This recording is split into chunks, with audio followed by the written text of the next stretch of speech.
নমস্কার, আমি তরুণ ঘোষ। টাইটেলে আমি যা দিয়েছি, বেগানি শাদি মে আবদাল্লা দিবানা, এটা একবার ভিডিওর মাঝখানেই বলেছিলাম, আজকে টাইটেলে দিলাম। এর অর্থ হয়তো আপনারা এখনই বুঝতে পারছেন না, পরে আমি ব্যাখ্যা করব যে কেন আমি এই টাইটেলটা দিলাম। এখন বেগানি শাদি কাদের হচ্ছে, সেটা হচ্ছে আন্তর্জাতিক সমস্ত সংগঠন, দেশ, যেমন চীন আছে, ভারত আছে, রাশিয়া আছে, আমেরিকা আছে, এর মধ্যে ইউরোপিয়ান কিছু দেশ রয়েছে যারা এই স্বাদীর মধ্যে আছে, যাদের মধ্যে স্বাদী হচ্ছে। এক হচ্ছে ভারত, চীন, রাশিয়া, আমেরিকা, আর বাকি হচ্ছে সমস্ত ইউরোপিয়ান কান্ট্রি। সবটাই কিন্তু বাংলাদেশকে ঘিরে এবং শেখ হাসিনাকে ঘিরে। এখন আপনাদের মনে থাকতে পারে যে ডক্টর ইউনূস যখন এখানে এসেছিলেন, প্রধানমন্ত্রীর সঙ্গে 10 মিনিটের একটা সাক্ষাৎ হয়েছিল। তার প্রথম দাবি ছিল শেখ হাসিনার প্রত্যর্পণ। তখন মোদিজি বলেছিলেন ওইটা বাদ দিয়ে আপনি বাকিটুকু বলুন। তো বাকিটুকু বলার আর কেউ ছিল না, 10 মিনিটের মধ্যে মিটিং খতম। উনি বেরিয়ে চলে গেলেন হাত টাত মিলিয়ে। তারপরে পিছনে লাগলেন খলিলুর রহমান। তিনি বারবার আবেদন নিবেদন করলেন। তারপর প্রথমে ডসিয়ার পাঠানো, তারপর হচ্ছে গিয়ে আপনার চিঠির পর চিঠি, কি না শেখ হাসিনাকে প্রত্যর্পণ চাই। ভারত বরাবরই বলে দিয়েছিল যে শেখ হাসিনাকে, মানে পক্ষান্তরে বলেছিল, সরাসরি বলেনি আমরা ভেবে দেখছি, আমরা খতিয়ে দেখছি। ভারত সরাসরি কখনো বলে না, এই সমস্ত বলে কিন্তু কাটিয়ে দিচ্ছিল। তো তখন এটা ছিল জনগণকে খুশি করার জন্য, ভেতরে কিন্তু দম নেই। আচ্ছা, শেখ হাসিনার কাফন দাফন হয়ে গিয়েছে, তার দিল্লিতে কাফন দাফন হয়ে গিয়েছে, আওয়ামী লীগ নিষিদ্ধ হয়ে গিয়েছে, এই সমস্ত বলার পর যখন শেখ হাসিনা যখন বললেন যে আমি মাথা উঁচু করে দেশে ফিরব এবং কনফার্ম ডেট বললেন যে এই বছরের ডিসেম্বরের মধ্যেই ফিরব, তখন সব অন্তরাত্মা কেঁপে গেল। কেঁপে গিয়ে হলো আমাদের তো ভক্তিবাদী সব শেষ হয়ে গেল। এখন যাকে আমরা প্রত্যর্পণ চাইছি তিনি নিজেই প্রত্যাবর্তন করছেন, তাহলে এখন কি করা যায়? আমি বলেছিলাম না একবার, বহু আগে, আপনাদের স্মরণে থাকবে কি থাকবে না আমি জানি না, যে অনুপস্থিত শেখ হাসিনা উপস্থিত শেখ হাসিনার থেকে অনেক বেশি ভয়ঙ্কর। তিনি এখানে বসে কি গুটি চালছেন, কি করছেন, সেগুলো তিনি সব জানেন। তিনি তো বসে নেই, তিনি নিজে বলেছেন আমি এতগুলো দেশ চালিয়েছি, এই এত এত বছর দেশ চালিয়েছি, এত দেশের সঙ্গে আমি আমার সুসম্পর্ক রেখে চলেছি। তো সে এখানে চলে এসছেন, তারপরে মোদিজির এরকম বিশ্ব ভ্রমণ এবং আমেরিকার নরম হয়ে যাওয়া অবস্থা। আমেরিকা চাইলে কিন্তু একেবারে মানে পায়ে পড়ে যাবে, এরকম অবস্থা। একমাত্র সফট কর্নার হচ্ছে গিয়ে বাংলাদেশ। এখন যখন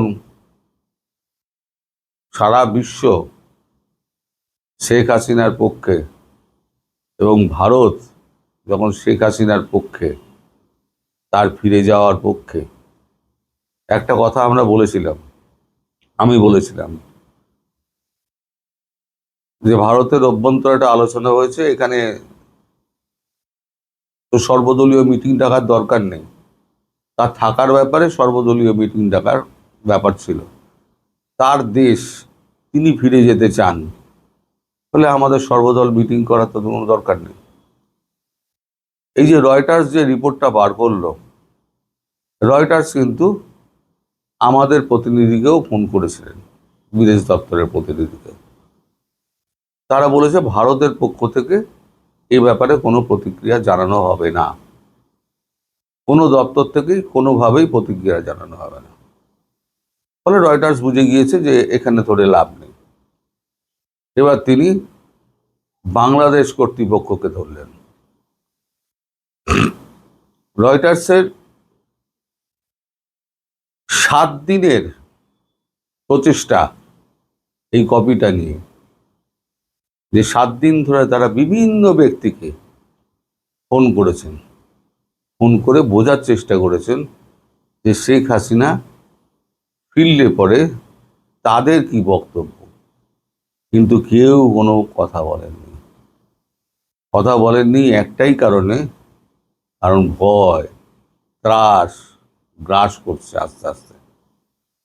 আর এই যে ডিসেম্বর বলছেন না উনি, ডিসেম্বরটা উনি মাথায় ঢুকিয়ে দিচ্ছেন। তার মধ্যে দেখবেন এই ডিসেম্বর করে সবাই যখন প্রস্তুত হবে, তার মধ্যে ঝপ করে একদিন ঢুকে পড়বেন।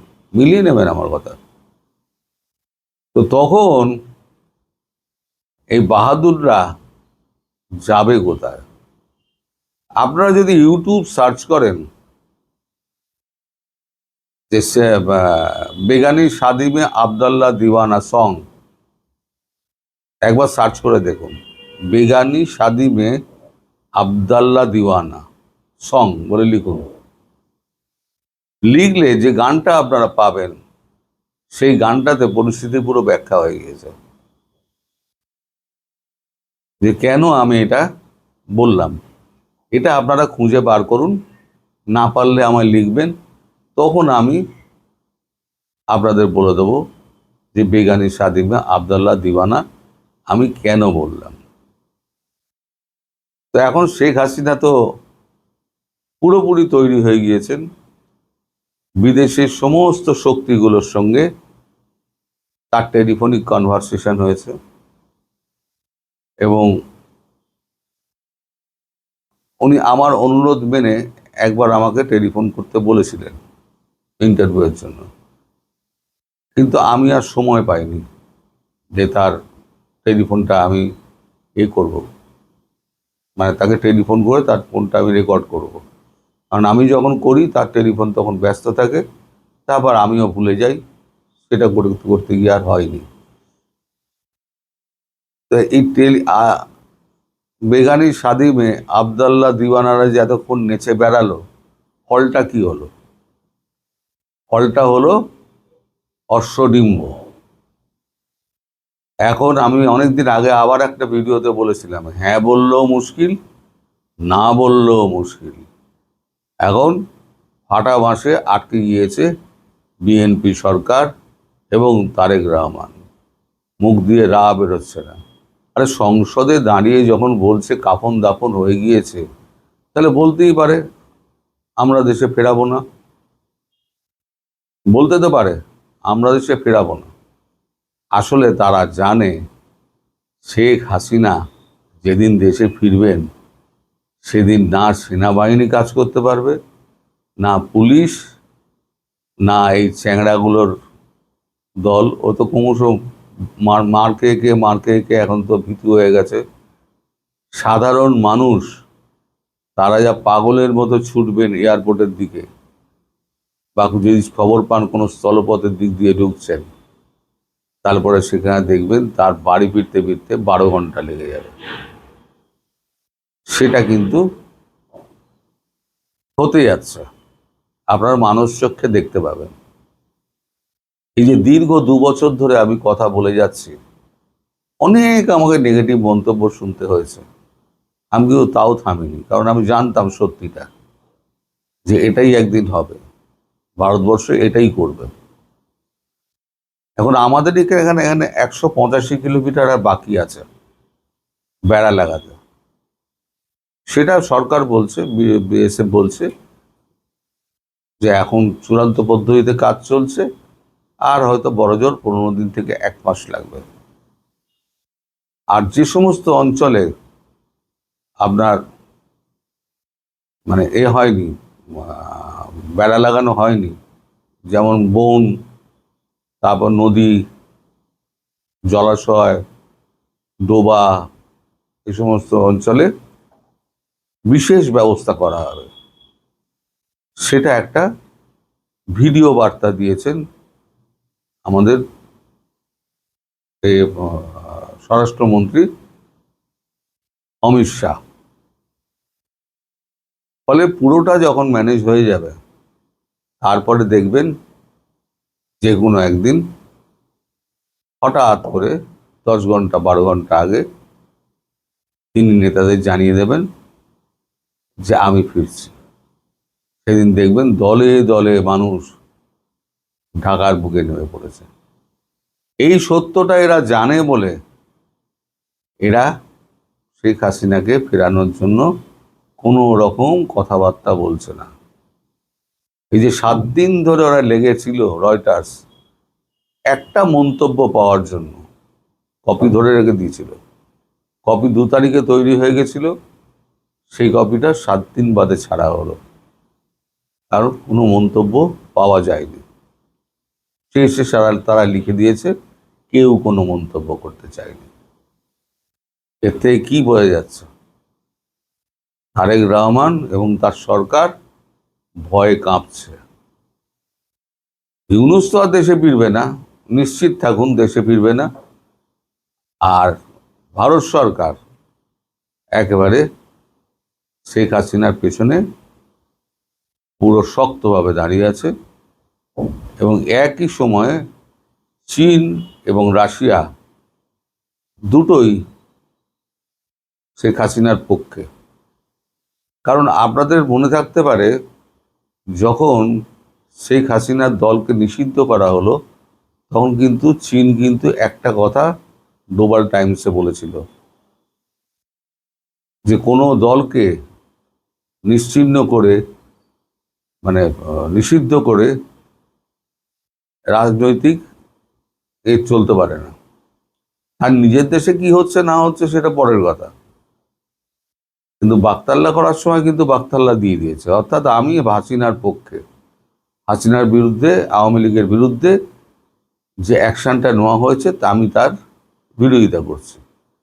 ফলে চীন যে আপনাদের এসে সাহায্য করবে ভুলে যান, কারণ চীন চায় না ভারতকে ছড়াতে। রাশিয়া তার সঙ্গে আছে, সে খুব বুদ্ধিমান, অত্যন্ত চালাক, সে আড়ালে খেলে, সে কখনো সামনে আসবে না, এগিয়ে এসে আপনাকে সাহায্য করবে না। আর পাকিস্তান, তার তো অবস্থা খুবই খারাপ। একবার সার্চ করে দেখবেন, পাকিস্তান নিউজ সার্চ করলেই বুঝতে পেরে যাবেন যে পাকিস্তানের কি অবস্থা, সোশ্যাল মিডিয়াগুলো কি বলছে। গভর্নমেন্ট কি বলছে সেটা বড় কথা না, সোশ্যাল মিডিয়া কি বলছে আপনারা সবাই লক্ষ্য রাখুন। এবং আমার কথা যে অক্ষরে অক্ষরে মানে বলতে চলেছে, সেটা কিছুদিনের মধ্যেই আপনারা বুঝতে পারবেন। সবাই ভালো থাকবেন, সুস্থ থাকবেন এবং সাবধানে থাকবেন। নমস্কার।